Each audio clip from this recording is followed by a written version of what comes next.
What would you do if the HOA called 911 on you while you were moving into your own lake house? I came here for peace on the lake, but the HOA called 911 on me the very first morning. They thought I was trespassing. They thought they controlled this water. But every threat they threw at me only walked them closer to the truth they feared most, because they had no idea what I really owned. I reached the edge of Silverpine Lake just after sunrise, the kind of golden morning where the water looks like polished glass and the pine trees glow at the tips. My moving truck rumbled to a stop on the gravel shoulder, dust lifting around the tires and drifting across the quiet lakeside road. Hitched behind my pickup was my mid-size cabin cruiser, the first boat I'd owned in years, rocking gently as if eager to touch the water. I stepped out, stretching my back as I took in the scene. My new lake house standing just beyond a wooden gate, the old cedar boards still holding the warmth of yesterday's sun. The dock below glimmered with dew, and out across the lake, a few fishing kayaks drifted lazily in the distance. It felt like the first clean breath I'd taken in months.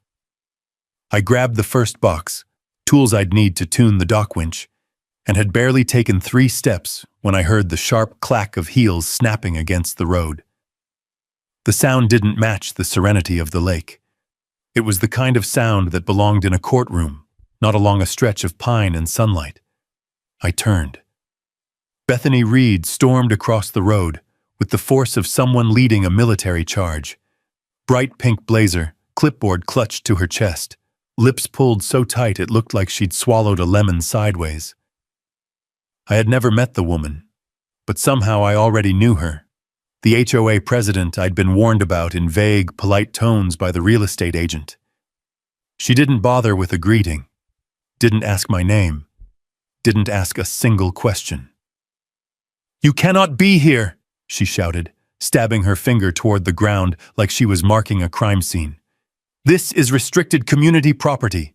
You are trespassing and illegally accessing the marina." I blinked at her. "I own this house," I replied, still holding the toolbox. "Just closed yesterday. I'm Remy Cole." She didn't even pause. Her voice rose by a full octave. "No one moves into this community without HOA authorization.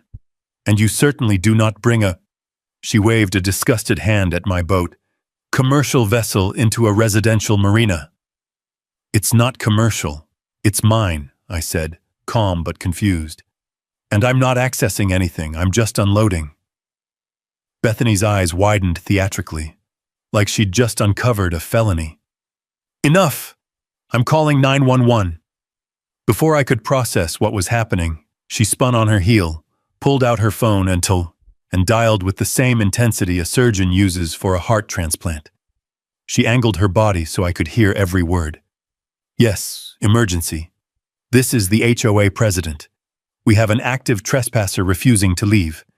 He has a large vehicle and a suspicious boat. Yes, it appears hostile. A suspicious boat." I looked at my vessel. White hull, polished rails, registration tags still crisp from the state office. The only suspicious thing about it was that I'd finally found time to enjoy the water again. The call lasted less than a minute. She hung up, lifted her chin triumphantly, and barked, "Step away from the property, sir! Authorities are on their way."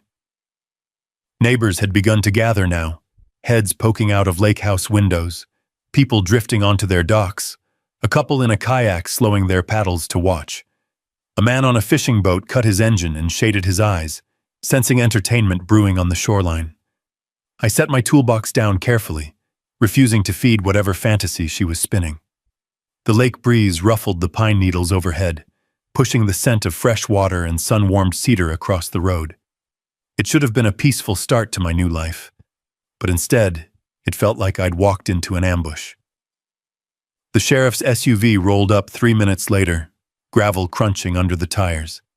Sheriff Marcus Hale stepped out, a steady, broad-shouldered man in his 40s whose expression suggested he'd seen this kind of report before.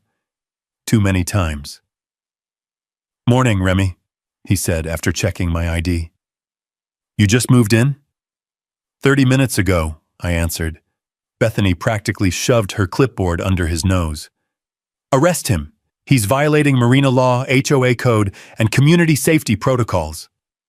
Sheriff Hale exhaled slowly, rubbing the bridge of his nose in a way that told me this wasn't his first encounter with Bethany's version of reality.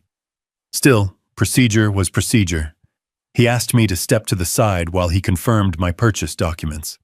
As he walked back to his SUV, Bethany folded her arms and smirked like she'd just toppled a dictator.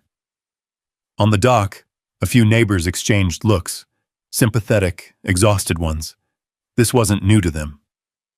Finally, the sheriff returned. Your documents look legitimate, Remy, he said softly. I just need to run one more check. Please wait a moment. He didn't place me under arrest, but the message was clear. Until he verified everything, I wasn't free to move. The breeze shifted again, sending ripples across the lake and a hush across the watching crowd. And in that quiet moment, as Bethany tapped her foot like she was keeping time for my downfall, a question lodged itself deep in my mind. Why was the HOA so desperate to block me from my own marina access?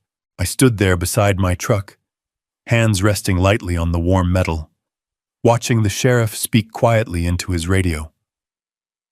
Behind him, sunlight danced across the polished hull of my boat. A couple of ducks drifted along the reeds, entirely unbothered by the chaos unfolding above the waterline. The air smelled of pine and motor oil and fresh lake wind, my favorite combination. It should have felt like home already. But Bethany wouldn't stop pacing. She kept throwing sharp glances my way, her pink blazer catching flashes of sun like a distress beacon. Every few seconds she'd scribble something on her clipboard, flipping through pages with the intensity of someone preparing a court case in real time. Don't get comfortable, she warned loud enough for everyone to hear. Your presence here is unauthorized. The HOA has rules, strict rules. A voice drifted from behind me. She's been like this for years. Don't take it personal. I turned. A man stood on the dock, early 40s, sun-bleached cap, grease on his shirt and forearms. He held a boat part in one hand and a wrench in the other. The lake wind ruffled his hair. Name's Jake, he said with a nod. Jake Mercer. I fix half the boats on this lake. That your cruiser? It is, I said. Just brought it in. Congrats. It's a nice ride. Shame you barely got it off the hitch before the storm showed up. He jerked his chin at Bethany without needing to name her. She always like this? I asked quietly. Jake snorted. Like this? Buddy, this is her warm-up lap. You should have seen what she did to the retired couple who put up a wind chime that supposedly disrupted the lakefront aesthetic, or the guy she fined because his kayak was the wrong shade of red. I blinked. The wrong shade? Yep. She's been controlling lake access, slip fees, you name it. Claims it's all HOA jurisdiction. Most of us know it's nonsense, but folks around here are tired. Easier to pay than fight. His voice lowered. But you're different. You didn't flinch. Before I could answer, Sheriff Hale approached us again, paperwork in hand, expression unreadable. All right, he said quietly to me. Everything checks out. Looks like your purchase is legitimate. But for now, Remy, just give me a little more time to calm things down. Bethany exploded before I could thank him. Calm things down? Officer, you must be mistaken. This man forged documents. He must have. No one buys property here without HOA approval. No one. Bethany, the sheriff sighed. HOA approval isn't required for private sales. You know that. She stared at him as if he'd committed heresy. It is required in spirit. This community has standards. Sheriff Hale frowned. Standards don't override county law. Bethany's eyes darted between him and me, narrowing with suspicion. She stepped closer, her perfume cutting through the scent of lake, water. Who exactly are you, Mr. Cole? She demanded. You show up with a boat big enough to block half the marina, claiming you own one of the oldest lake houses here, and you think you can just settle in? I held her gaze. That's usually how buying a home works. Her lips tightened. Not here, Jake muttered under his breath. There she goes. Bethany leaned forward. Tell me the truth. Did someone help you buy this? A developer? Someone trying to challenge the HOA? You don't look like someone who belongs here. The words hung heavy in the air, absurd and insulting all at once. I felt the distant tug of something colder beneath the surface of this interaction, a hostility that didn't make sense for a simple move-in day. The sheriff stepped between us. That's enough, Bethany. But she kept staring, studying me, searching for something she couldn't quite name.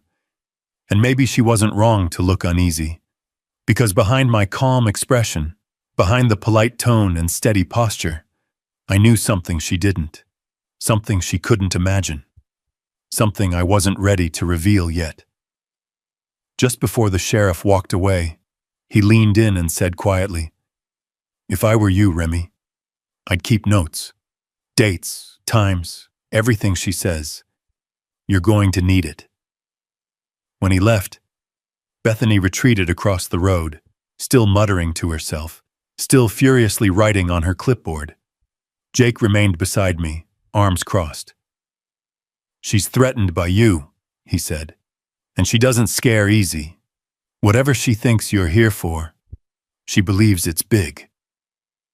I watched Bethany disappear behind the tall lake grass and the white railings of her oversized home.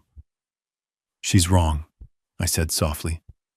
Then, after a beat, or maybe she's not. Jake's brow lifted. What's that supposed to mean? I closed the truck door, feeling the weight of the glove box and the documents inside it. Just that I didn't come here for trouble, I said. But I didn't come here unprepared either. On the lake, a gentle wave slapped the dock, as if marking the moment. Something was beginning. Something Bethany Reed clearly feared. By the time the sheriff drove off and the crowd dispersed, the sun had risen high enough to burn away the morning cool. The lake shimmered bright silver, and dragonflies darted low over the water. It should have been peaceful. It should have been a welcome to a new chapter in my life. Instead, when I stepped onto my porch the next morning, the world was painted neon. At least 10 fluorescent violation notices were plastered across my front door, the porch railing, my truck's windshield, and even taped to the metal winch on the dock like some kind of twisted holiday decoration. They fluttered in the morning breeze, hot pink, neon orange, and blinding yellow, catching the sun and stabbing color across the gravel.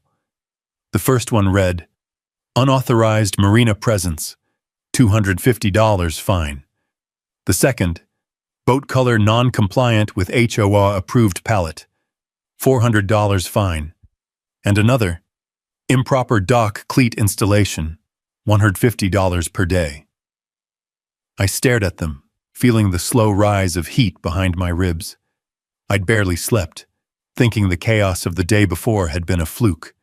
But this was deliberate. I peeled one of the notices from my truck window. The tape ripped off flakes of dried dust. The paper was still warm from the sun. Down by the lake, a motor coughed to life. Jake stood on the dock, elbow deep in the engine compartment of a pontoon boat. When he saw me, he killed the motor and hopped up onto the railing with surprising agility. Morning, he called. Or whatever this mess qualifies as. I held up the neon paper. Do these look familiar? He laughed a humorless laugh. Bethany's greatest hits. She must have been up at dawn. She hit everything but the dog, I muttered. Jake leaned forward. Oh, don't give her ideas. I stepped down toward the dock, the boards creaking under my boots. The lake breeze carried a clean, wet scent, cool and sharp, a contrast to the sour taste of irritation creeping up my throat. Jake, I said, how is any of this even enforceable? Boat color non-compliant? It's white. He shrugged. HOA claims white has variations, says glare from the lake can distract residents during shoreline leisure hours. Basically, she makes it up as she goes. That can't be legal. Sure isn't. But tell that to the single mom down the road who got fined for having a red kayak. Or old Mr. Hanley. They made him move his fishing shed because it was 2 inches closer to the water than some drawing they sketched on a napkin 20 years ago. I let my eyes drift across the shoreline. Bright homes, trimmed hedges, pristine patios. And then the marina, a cluster of docks, boats rocking gently, the morning sun glinting off polished metal and plexiglass windshields. Beautiful, peaceful, yet overshadowed by the invisible reach of one woman's power trip. Jake lowered his voice and glanced around before speaking again. "You want to know a secret?" he said. "Bethany's been collecting lake access fees for years, thousands of dollars every season. Claims it goes to maintenance." He gestured to the warped planks beneath his feet. "But look around. Nothing gets fixed unless a resident calls the county themselves." I already knew some of this. Not all, but enough to recognize the shape of a pattern. Enough to understand why the documents in my glove box made Bethany so nervous. Still, I kept my face neutral. "And nobody's challenged her?" "They tried. She threatens legal action every time. Most of these folks just want peace.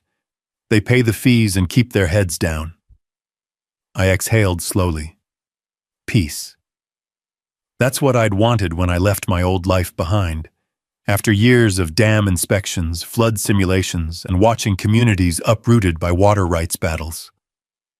Peace was all I'd been looking for. But I'd also learned something else during those years. When someone controls access to water, they think they control everything. Bethany was no different. The wind kicked up again, sharp enough to scatter a few violation notices from my porch. They skated across the gravel like startled birds. I walked back to the truck and opened the glove box. The thick manila envelope brushed my fingers, weighty, dense, and more powerful than any neon threat Bethany could tape to my door. Across the top, written in clean black ink, lakebed rights and access contracts, Silver Pine. Jake watched me from the dock, curiosity tightening his expression. "What's that?" "Something I bought long before I ever drove onto this road," I said. "Something Bethany really won't like." Before he could ask anything more, a voice echoed from the lakeside road. "There!" Bethany barked, marching toward my property again. "I saw you remove one of the notices. Interference with HOA enforcement is another violation." She was alone this time. No audience, no sheriff. Just her fury and a clipboard clenched like a weapon. The sun caught the edges of her pink blazer, making it almost painfully bright. She pointed at the envelope in my hand. "What is that?" "Paperwork," I said simply. "Let me see it." She extended her hand, chin raised, acting like she had every right in the world. "No." Her mouth twitched. "Refusal to comply with document verification. Bethany," I said quietly, "this has nothing to do with you." "Everything that happens in this community has to do with me," she snapped, stepping so close the perfume from her blazer stung my nose. "You will follow the rules. You will not bring that floating monstrosity into our marina, and you will not challenge this association. Not on my watch." The envelope felt heavier in my hand. Jake's voice drifted from the dock again, calm but firm. "Bethany, maybe give the man a day to settle in." She turned and glared at him. "Stay out of this, Mr. Mercer. You're one violation away from losing your slip entirely." Jake stiffened but didn't move. I could see it in his eyes, a mixture of frustration and quiet defeat. This woman had controlled these people for far too long. I straightened, the envelope tucked under my arm. "Bethany," I said, "I'm not here to cause trouble, but I'm also not here to be bullied." Her nostrils flared. "We'll see." Then she pivoted sharply, marching back across the lakeside road, her heels cracking like a metronome for the storm she intended to bring next. I watched her go, the lake wind tugging sheets of neon paper across the gravel at my feet. And as I lifted the envelope again, feeling the weight of every signature and every map inside, I realized something important. The war over this lake had already begun, and Bethany Reed had no idea she'd already lost the high ground. The afternoon drifted into a gray, restless evening, the kind that feels like the world is inhaling before a storm. Thin clouds slid over the sun, muting the colors of the lake, and the water darkened to a shade of deep steel. The air shifted too, heavy, damp, warning of the rain that was building in the mountains beyond the tree line. I carried the envelope inside, set it on the dining table, and brewed a pot of coffee strong enough to peel paint. I needed clarity. I needed patience. And I needed to understand exactly how the HOA had maneuvered themselves into thinking they owned the lake. I pulled out the first set of documents, survey plats from the county, yellowing at the corners but crisp with legal weight. Next came the lakebed rights, some handwritten decades ago, others typed in clunky fonts no one uses anymore. The marina leases were newer, amended twice, notarized, stamped in blue ink. I spread everything across the table like a battlefield map. Outside, a gust of wind slapped the side of the house. The old wooden siding groaned. I glanced through the window. Pine branches swayed, leaves skittered across the porch, and the lake rippled in quick, uneasy breaths. Storm incoming. I traced one finger along a boundary line inked in faded red. There it was, clear as day. The marina, the dock system, the service road leading to the lake, even a thin strip of shoreline. All of it belonged not to the HOA, but to a private land company. And as of 3 months ago, that private land company belonged to me. Lightning flickered above the ridge, illuminating the lake in a brief flash. I walked out onto the porch with the survey maps still in hand. The air smelled of ozone and pine sap. Across the water, lights blinked on inside the houses lined neatly along the bank. In Bethany's oversized 2-story, windows glowed like eyes watching the storm approach. Maybe she was pacing around with her clipboard, plotting her next rule, her next fine, her next attempt to break me. Let her try. The first raindrops tapped against the wood railing. Slow, sparse, almost polite. Then the sky opened. Sheets of rain swept across Silver Pine Lake, blurring the docks, making the yachts and kayaks bob like toys. The wind roared through the pines, scattering branches and sending a loose shingle skidding off a neighbor's roof.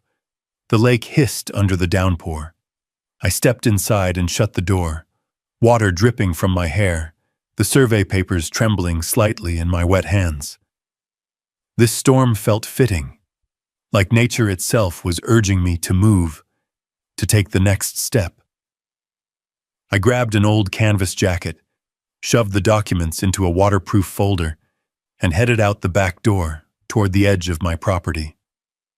Rain soaked my boots instantly, but the cold shock cleared my mind.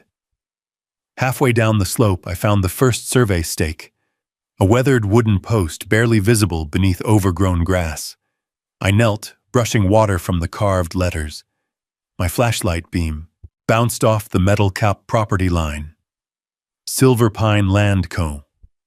The storm raged above me, but all I felt was focus. I walked the boundary, following the markers east, each stake confirming the same truth. The HOA had no authority here, not on the marina, not on the road, not even on the narrow strip of land where they'd posted their HOA Marina Rules sign. By the time I reached the old service road, rain was pouring off my jacket in sheets. The gravel path was slick, but I kept moving, flashlight carving a narrow cone through the darkness. This was where the real battle lines were drawn. Not by neon violation notices, not by angry words, but by ink, signatures, and land rights older than most homes around this lake. When I reached the marina, I paused. The docks were empty, deserted in the storm, except for one man under the roof of the boathouse, Jake. He was tightening ropes on a customer's runabout, rain dripping from the brim of his cap. "Remy?" he called over the downpour. "What are you doing out here? Storm will drown you if Bethany doesn't first." I approached him, water splashing at my heels. Needed to confirm something. Couldn't it wait till morning? I handed him the waterproof folder. "Open it." He flipped it open, brow furrowing as he read through the pages, first rapidly, then more slowly, rain hissing around us. Finally, he looked up. "Hold on. This says the marina isn't HOA property. It never was. And the access road, also not theirs." Jake whistled low. "Well, that explains why she was losing her mind yesterday." Lightning cracked across the sky, illuminating his surprised expression. I took the folder back. "This stays between us for now." He nodded. "You're planning something." "Not planning," I said. "Preparing." Thunder rolled across the lake like a distant drum. Jake tightened another rope, glancing toward Bethany's house just visible through the sheets of rain. "She's not gonna like whatever's coming," he said. "No," I admitted. "But she brought it on herself." The storm eased slightly, rain tapering into a steady patter. The wind calmed, leaving the lake smooth again, reflective, like it was watching me. As I walked back up the hill toward home, soaked to the bone but holding the truth firmly under my arm, one thought echoed in my mind, with the rhythm of distant thunder. Why had Bethany worked so hard to hide something she never owned? The rain had stopped by dawn, but the lakefront didn't feel refreshed. It felt tense, as if the storm hadn't passed but simply taken a breath. Mist hovered low over the water, curling between the docks and drifting across the gravel road like a warning. The air carried the clean scent of wet pine needles, but beneath it lingered something sharp: anticipation. I stepped outside with a mug of coffee warm between my hands. The world was still, except for the occasional creak of dockboards settling after the storm. For a moment, I allowed myself to breathe, to hope maybe today wouldn't unfold like the last. Then I saw her. Bethany Reed stood in the middle of the lakeside road, bright pink blazer blazing against the fog like a flare gun. She had a folding table set up beside her, clipboard, microphone, stacks of paper weighted by river stones.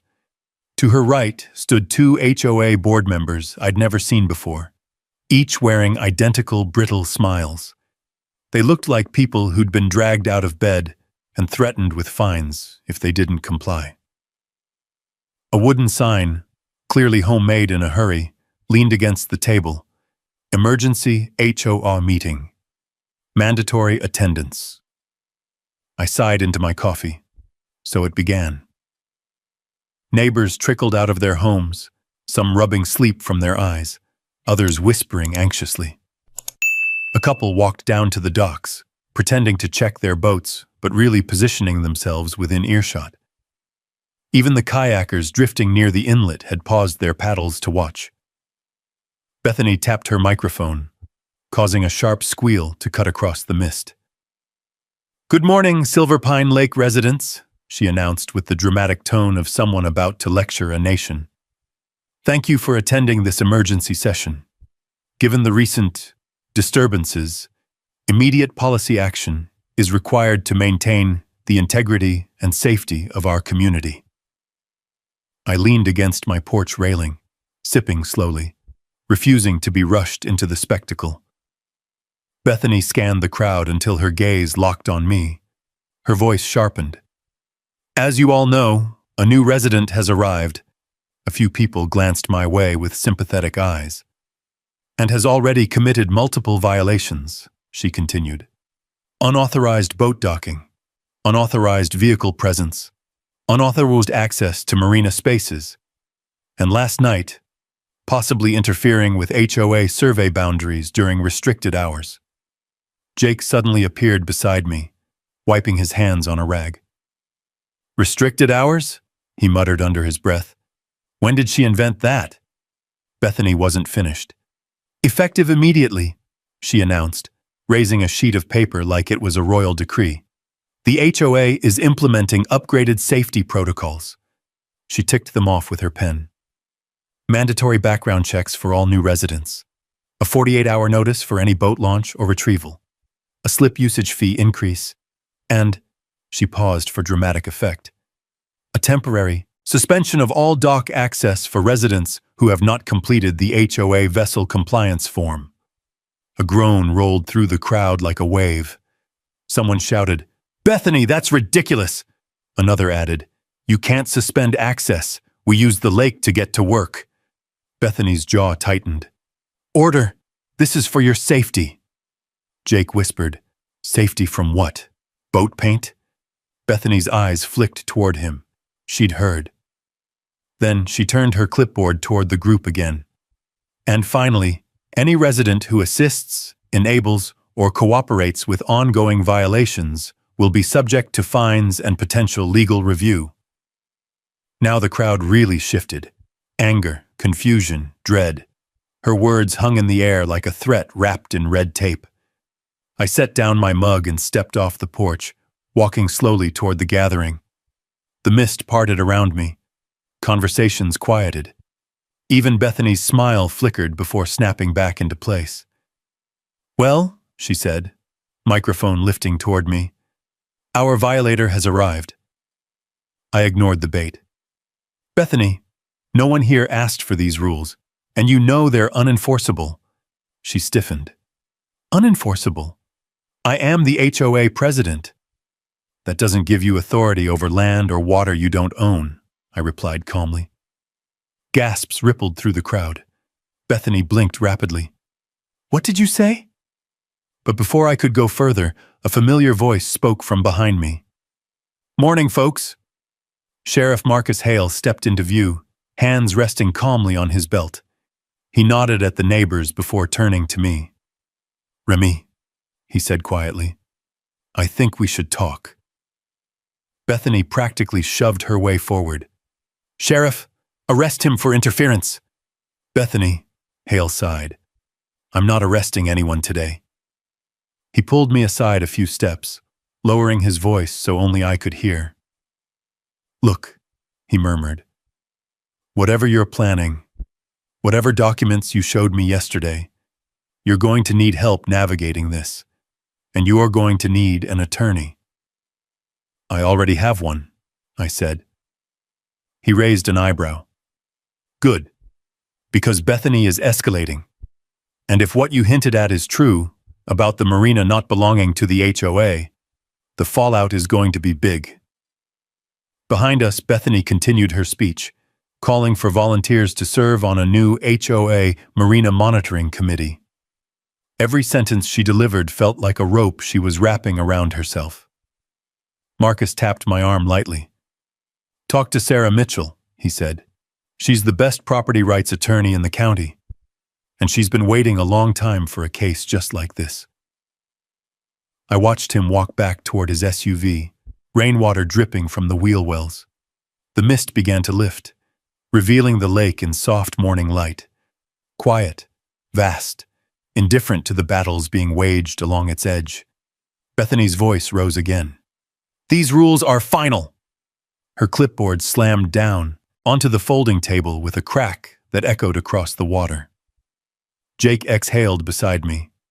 "She's losing it." "No," I said slowly, feeling the shift in the air like pressure before a storm. "She's tightening the noose."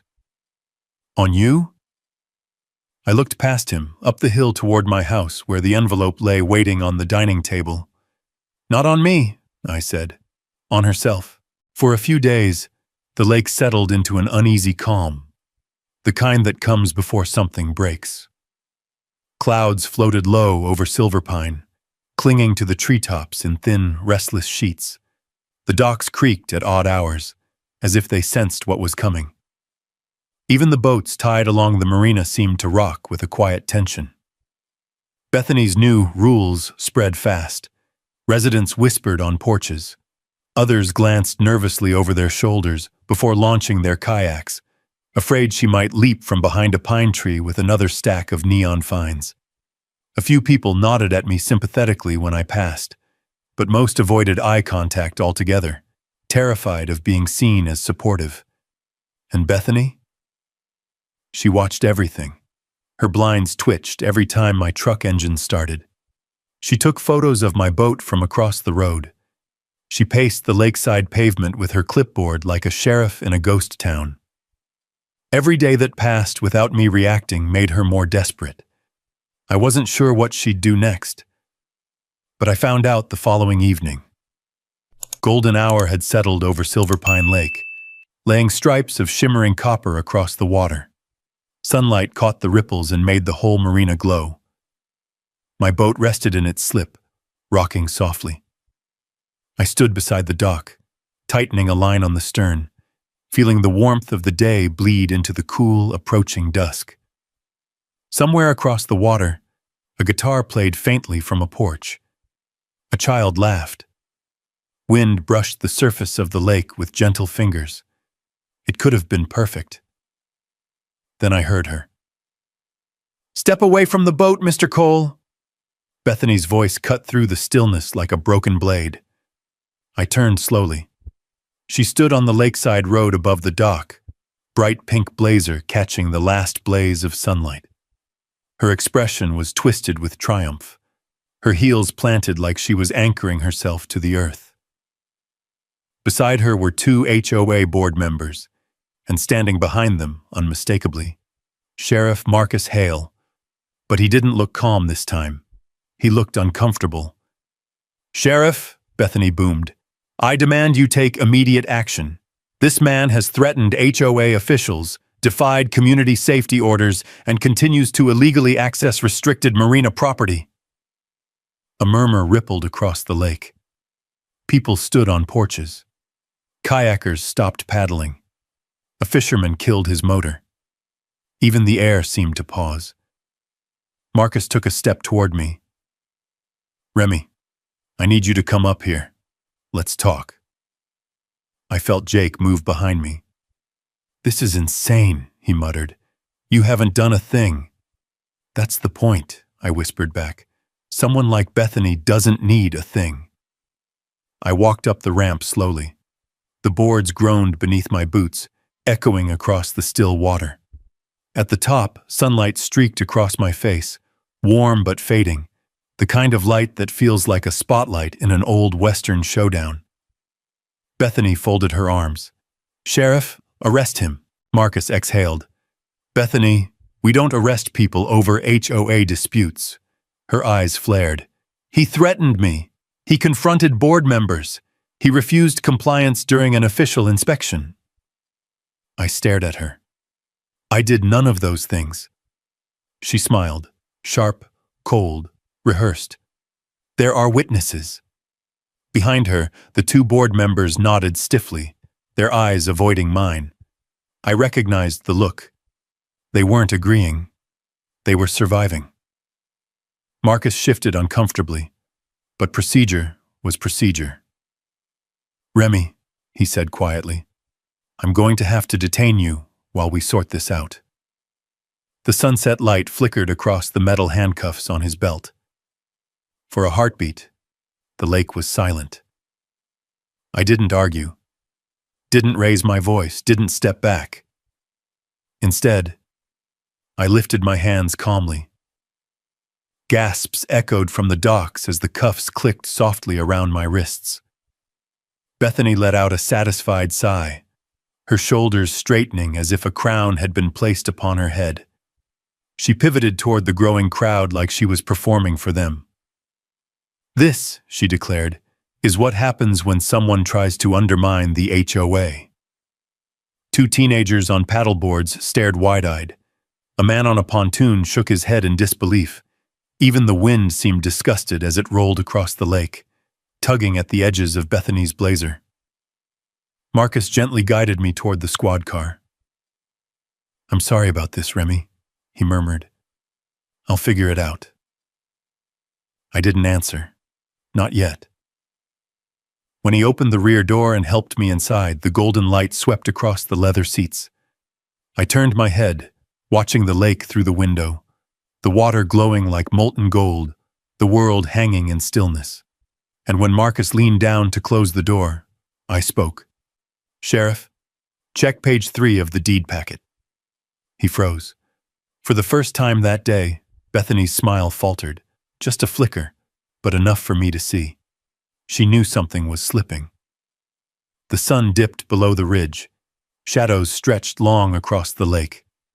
And as the squad door closed with a heavy thud, I felt the story shift. This wasn't ending. It was beginning.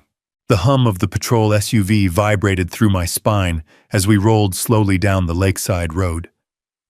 Golden hour faded into a bruised purple twilight, and the lake mirrored the sky, reflecting streaks of lavender and broken sunlight. Through the window bars, I watched the community from this strange new angle. Docks glowing faintly under porch lights, boats rocking softly, neighbors leaning on railings with the uneasy curiosity of witnesses. Sheriff Marcus Hale kept glancing at me in the rearview mirror, his brows drawn low. He wasn't angry. He wasn't frustrated. He was thinking. Hard. Whatever he saw in page 3 of my deed packet, it had gnawed at him the entire drive. At the station, he didn't take me inside. Instead, he parked beneath the awning, turned off the engine, and let the silence stretch. Crickets hummed outside. Somewhere in the distance, a dog barked twice, then settled. Finally, he spoke. Remy, he said, voice low. I looked at that page. I didn't answer. I wanted him to say it out loud. He rubbed his jaw. You purchased the marina lease, and the lakebed rights, and the access road. I nodded once. That means, he continued slowly, the HOA doesn't have jurisdiction over any of it. Not a single plank of those docks. Again, I nodded. Marcus blew out a long breath. Lord help us. He stepped out, opened my door, and removed the cuffs with a soft metallic click. The pressure eased from my wrists, leaving only faint red impressions on the skin. You're free to go, he said. This was unnecessary. Tell that to Bethany, I replied. Marcus winced. About her. We walked into the station lobby where fluorescent lights buzzed faintly overhead. The air smelled like coffee that had been reheated too many times. He waved toward a conference room, its glass walls fogged with humidity. She's filing a stack of accusations, threatening the board, threatening me.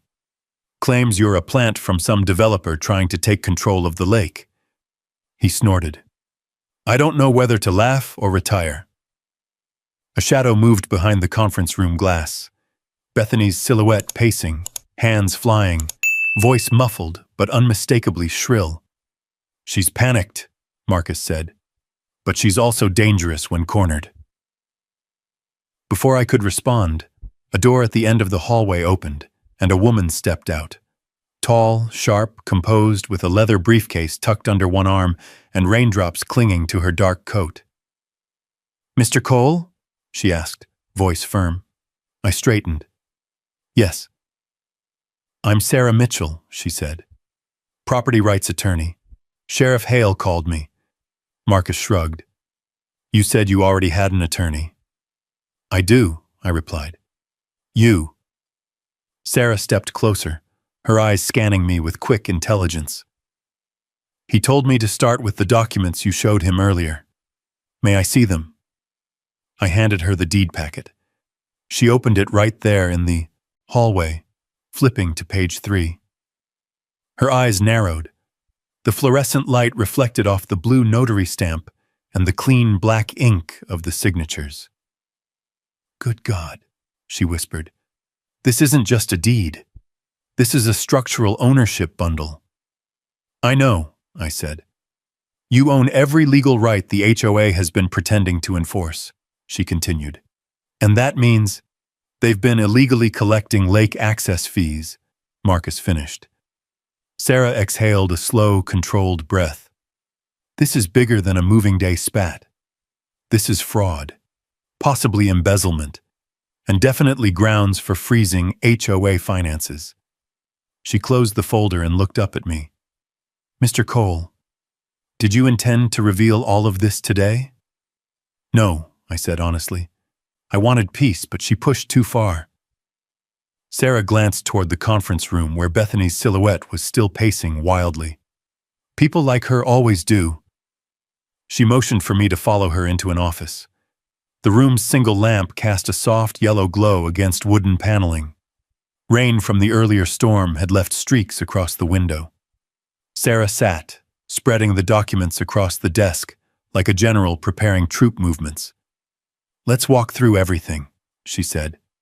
The marina lease first.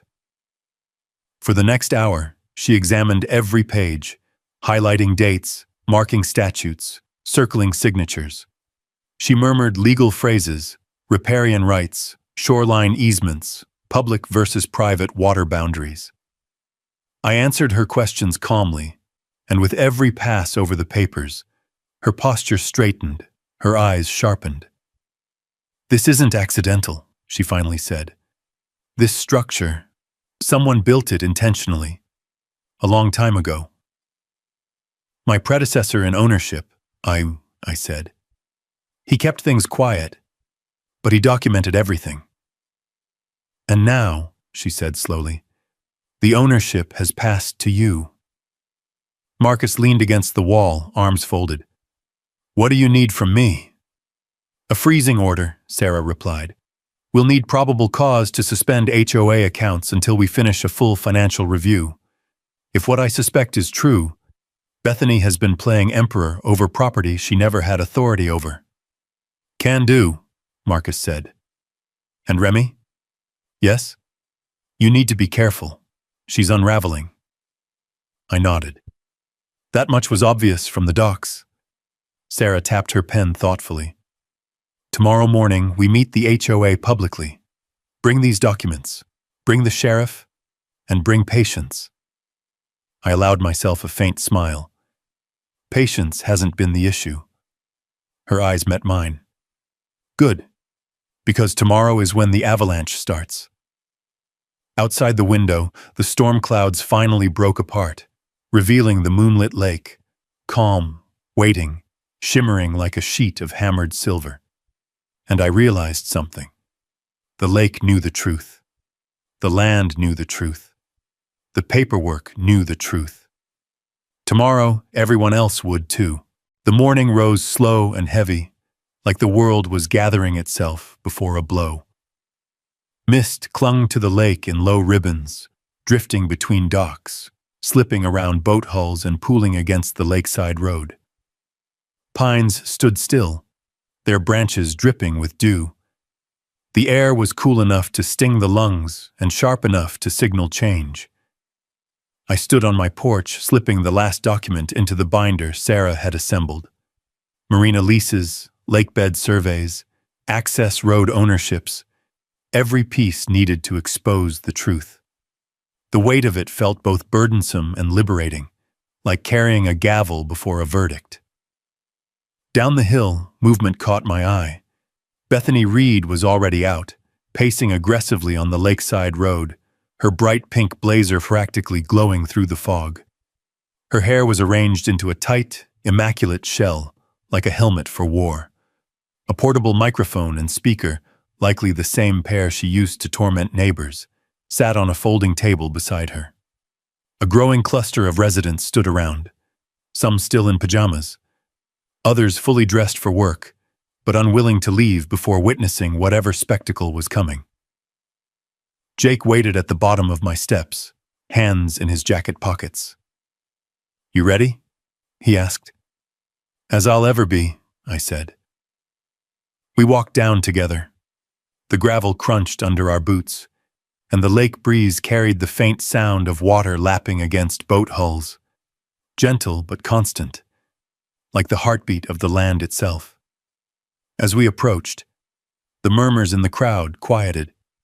Even Bethany paused long enough to shift her glare toward me. "Well," she said, voice dripping with triumph, "our troublemaker has arrived."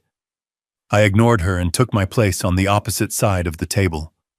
Sheriff Marcus Hale stood there, arms crossed, badge glinting faintly, and beside him, Sarah Mitchell, her hair pulled back, her binder tucked neatly under one arm. She greeted me with a silent nod. Bethany tapped the microphone, sending a sharp pop across the water. "All residents of Silver Pine Lake," she declared. "Today we address the crisis threatening our community. A crisis caused by this man, this outsider, who refuses to obey HOA regulations, disrespects authority, and brings unlawful boats into our marina." Someone coughed. Someone else whispered angrily. Sarah's voice cut through the tension. "Your accusations are noted, Ms. Reed. Now please step aside." Bethany scoffed. "Excuse me? This is an HOA meeting. I am the president." "Not for long," Sarah said calmly. A ripple of confusion spread through the crowd. Bethany's smile twitched, but didn't fully collapse. She gestured broadly. "Fine. Let the attorney speak. I'm sure this will be amusing." Sarah took a breath and opened the binder. "This," she began, holding up a stamped document, "is the county's original marina lease. It shows that the docks, the marina structure, the shoreline easements, and the service, road leading to them were never, at any point, owned by Silver Pine Lake HOA." Gasps burst like popcorn. Sarah continued, flipping to another page. "This is the lakebed rights deed. Again, never HOA property." Bethany sputtered. That is taken out of context." "It's not," Sarah said, her calm slicing cleanly through the panic. "Because this," she held up the final document, a bundle of signatures and certified seals, "is the updated ownership transfer. As of 3 months ago, all rights to the marina, lakebed, docks, and shoreline easements belong solely to my client, Mr. Remy Cole." Silence. Absolute silence. Then, "What? You're kidding.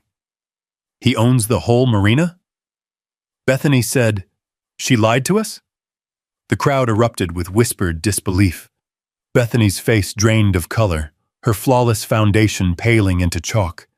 She stepped back from the microphone, hands trembling so slightly only those closest could see. "No," she said hoarsely. "No, this is impossible. We've collected marina fees for years. We maintain the docks. We enforce lake policy." "You enforced nothing," Sarah said. "You fabricated authority you never legally possessed."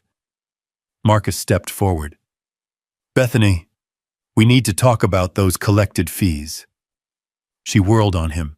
"This is your fault. You took his side instead of enforcing community standards." "I enforced the law," Marcus said, voice steady. Sarah turned to the residents. For over a decade, this HOA collected lake access fees from homeowners, fees they had no right to charge. These funds were never used for marina maintenance, which is why the docks are in disrepair, despite tens of thousands of dollars collected. Jake muttered under his breath, "Knew it." The elderly couple beside him nodded vigorously. Bethany looked around wildly, seeking support, but no one stepped forward, not even her board members. One of them slowly edged out of her shadow as if stepping away from a fire. "You can't do this," Bethany whispered. "You can't expose this. You don't understand." Sarah closed the binder. "Actually, we understand perfectly, and the sheriff will be taking the next step." Marcus walked toward Bethany with calm, inexorable purpose. The crowd parted for him, murmurs rising like soft thunder. "Bethany Reed," he said, "you're not under arrest, but you are required to come with me for questioning regarding potential financial misconduct and unauthorized use of HOA funds." Her knees wobbled. She tried to speak, tried to argue, tried to summon the iron resolve she'd used to intimidate this neighborhood for so long. But no words came. The microphone on the folding table caught the faintest sound, her shallow, ragged breath, and broadcasted across the lake like the last echo of a collapsing empire. Neighbors stood frozen, processing the shock, the betrayal, the relief. Jake leaned toward me. "I'll be damned," he whispered. She actually thought she owned the lake.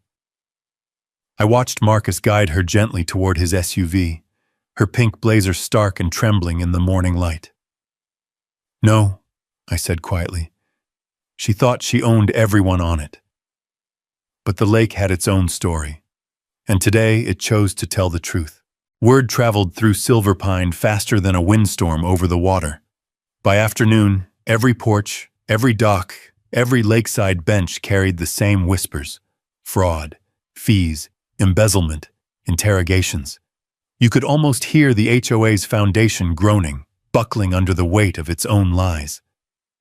I spent most of the day on my deck overlooking the marina, watching neighbors trickle out of their houses in small groups, sharing stories like survivors comparing scars. The sun drifted across the water in a slow arc, its reflection broken by the gentle rise and fall of docked boats. The lake was calm despite everything happening around it, like a witness with perfect composure.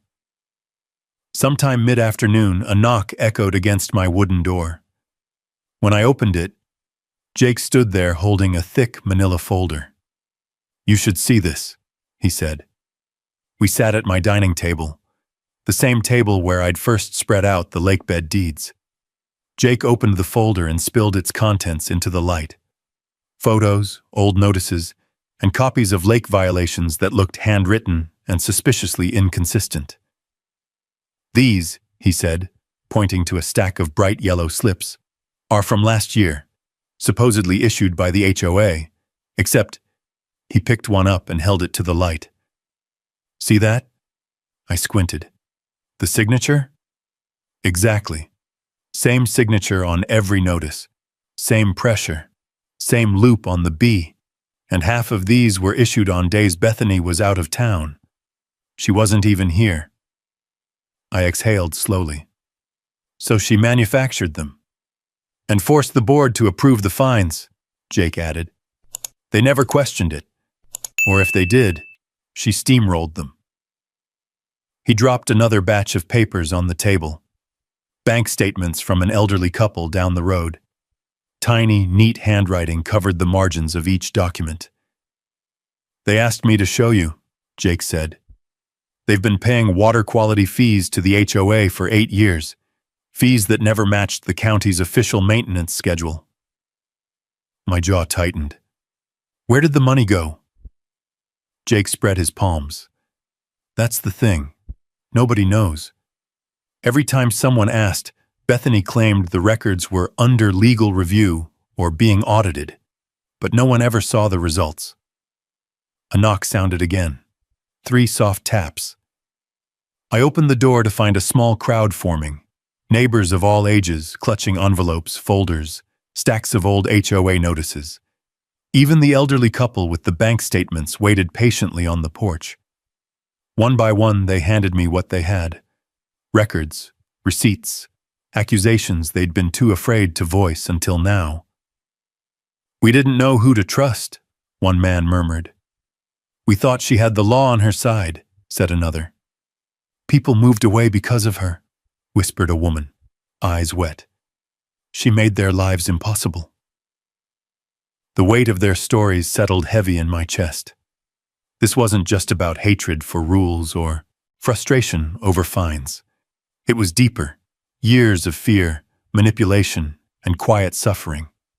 And now, finally, a chance to expose it all. By evening, Sarah Mitchell arrived, her coat trailing the faint scent of autumn leaves. She set her briefcase onto the table and looked at the growing mountain of evidence. "Good Lord," she murmured. "This is extensive." "We're not done," I said. Her eyebrows rose. "There's more?" I walked over to a drawer beside the kitchen sink and pulled out a small stack of documents, records I'd kept private until now. Not because they were secret, but because I had been waiting for the right moment. I laid them beside the marina lease and shoreline deed. "These," I said, "are the tenancy contracts for every rental property on this block." She flipped through them, eyes widening. "You bought them?" she asked. "Not all," I said. "Just the ones that were on the market earlier this year, and the ones whose owners were quietly eager to sell." Jake whistled. "How many is that?" 13, I said, "plus the one in probate. 14 in total." There was a stunned silence. Sarah ran her hand slowly over the documents, as if absorbing the gravity of the situation. "Remy," she said, voice steady, "you own more of this block than the HOA itself." I nodded.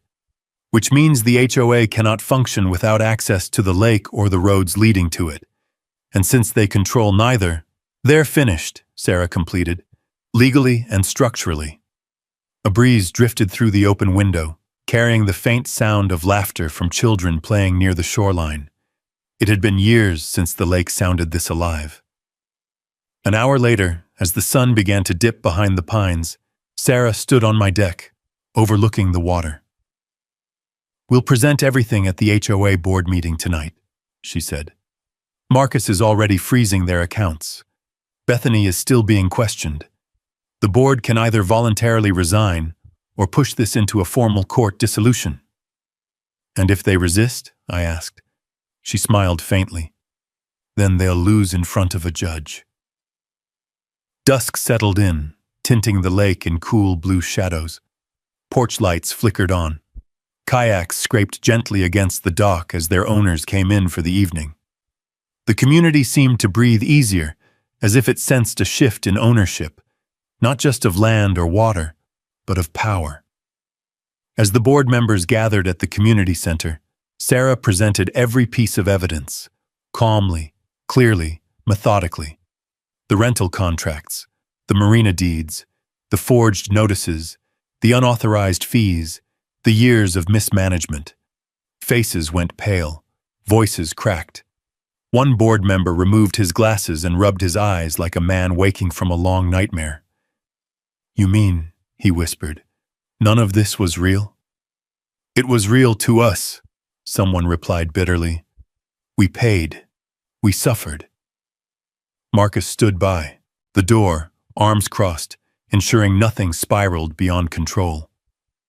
By the time Sarah finished, there was no shouting, no outrage, just the slow, heavy collapse of something that had ruled this place for far too long. When she concluded her presentation, I stepped forward. "I didn't come here to destroy this community," I said softly. "But I won't let anyone control what they never owned. Not the lake, not the marina, not the people who live here." Silence filled the room. Then I revealed the final truth. "I also now own every rental property on this block," I said. "And without legal access to the marina or shoreline, this HOA has no valid basis to operate." Someone covered their mouth. Someone else quietly sobbed. Relief, shock, grief, every emotion surfaced at once. "So," I finished, "the HOA dissolves automatically." Jake clapped first, then the elderly couple, then others until the community center echoed with applause, wild, cathartic, overwhelming joy that sounded like the first breath after resurfacing from deep water. I let the noise wash over me like the lake wind. "Tomorrow," I said, the smile forming before the words escaped, "we reopen the marina properly." Morning arrived like a celebration all on its own. Light spilled across Silverpine Lake in ribbons of gold, striking every crest of water until the surface looked alive, sparkling, dancing, singing. For the first time since I'd moved here, it felt like the lake breathed freely, and so did the people. When I stepped out onto the porch, a breeze rushed up from the shoreline, warm enough to hint at summer, but cool enough to carry the smell of cedar bark and fresh water. Boats were already moving at the docks, slow, careful motions as neighbors cleaned hulls, replaced weathered ropes, and checked motors. Some of them hadn't touched their vessels in months, maybe years. HOA fear had been a heavier weight than any anchor, but that weight was gone. Jake waved at me from the marina walkway, a wrench in one hand and a thermos in the other. Beside him, two younger guys he'd hired were sanding down loose boards and replacing bolts on the dock cleats. Even the kayakers, who normally skimmed across the lake in silence, seemed louder, freer, their strokes rhythmic and confident. The marina was waking up. I headed down the hill, gravel crunching beneath my boots. A child's laughter echoed from the shoreline. A dog barked somewhere near the boat launch. A woman practiced casting her fishing line, the line whispering through the air before plinking into the water with a soft splash. Every sound felt like a small reclaiming of life. "Morning, boss," Jake said jokingly when I reached the dock. I shook my head. "Don't start." He grinned. "Too late. You own half the block, the entire marina, and apparently the heart of every fed-up resident on this lake. You earned the title." He wasn't wrong, but it wasn't a title I sought. "What's the plan today?" he asked. "Keep things simple," I said. "Let everyone access their slips without fear. Clean up the safety hazards the HOA ignored, and address anything residents want to fix or improve." Jake nodded approvingly. "A real marina, imagine that." Across the dock, Mrs. Brannigan, the elderly widow who lived 2 houses down, stood beside her faded blue fishing boat, her hands shaking slightly as she tied a knot she clearly hadn't bothered with in ages. "Need a hand?" I asked. Her eyes glistened. "It's been so long since I touched this boat without worrying about a fine." "No more fines," I assured her. "Not here." She exhaled softly, like she'd been holding her breath for a decade.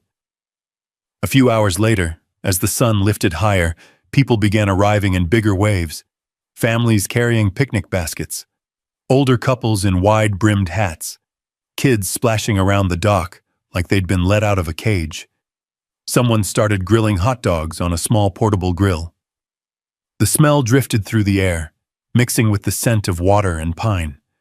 Nostalgic, warm, profoundly human. Then came the idea that turned into something much bigger. "Why don't we make this a tradition?" someone asked. "Yeah," another resident said. "An annual thing. A freedom festival." A cheer rippled across the crowd. Jake elbowed me. "Looks like you started something." It wasn't me. Not really. It was the community reclaiming itself. By noon, Silver Pine Lake had transformed entirely. Streamers fluttered from dock posts. Boats lined the water like a parade. Kayaks, pontoons, fishing boats, even a couple of sleek little sailboats that had been gathering dust under tarps for years. Children chased each other across the grass. Music played softly from a speaker on someone's pontoon. People I had never spoken to before walked up, shook my hand, thanked me, and for once I didn't feel like an outsider. Sarah Mitchell arrived around 1 o'clock, her briefcase traded for sunglasses and a denim jacket. "Looks like you're running a festival," she said. I laughed. "Wasn't the plan." She walked beside me along the dock. "The prosecutor is building charges against Bethany. Misuse of funds, fraudulent fines, unauthorized collection, forged notices. The list grows every hour." I nodded slowly. "She'll have her day in court." "And you'll have this," Sarah said, gesturing toward the lake. Sheriff Marcus Hale arrived later, this time not as an officer enforcing order, but simply a neighbor off duty, jeans instead of uniform, a baseball cap instead of a badge. He smiled as he took in the scene. "Looks different without neon paper everywhere," he said. "Better," I replied. He handed me a cold drink from a cooler. Condensation rolled down the can. The sun bounced off the lake in 100 golden pinpricks. We did the right thing, Remy, he said quietly. No, I corrected softly. We just uncovered the truth. The lake did the rest. As the afternoon melted into evening, the water turned a deep amber, as though catching fire from the sinking sun. People gathered along the shoreline, raising cups and cans in small toasts. Laughter echoed across the water, mixing with the slap of waves against the hulls. Mrs. Brannigan stepped onto her little fishing boat and cast her line with surprising grace. A cheer rose from a nearby pontoon. Children raced along the dock again, this time without a single parent calling out, "Careful!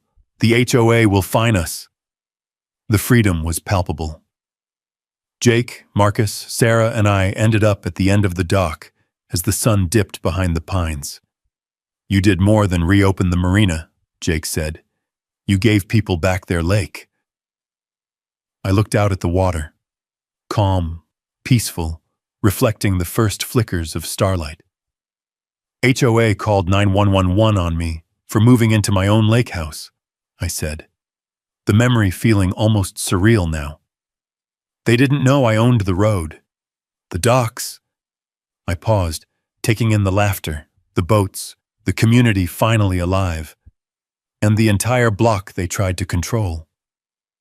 A soft breeze lifted across the water, carrying the scent of cedar and summer, and something else, something like renewal.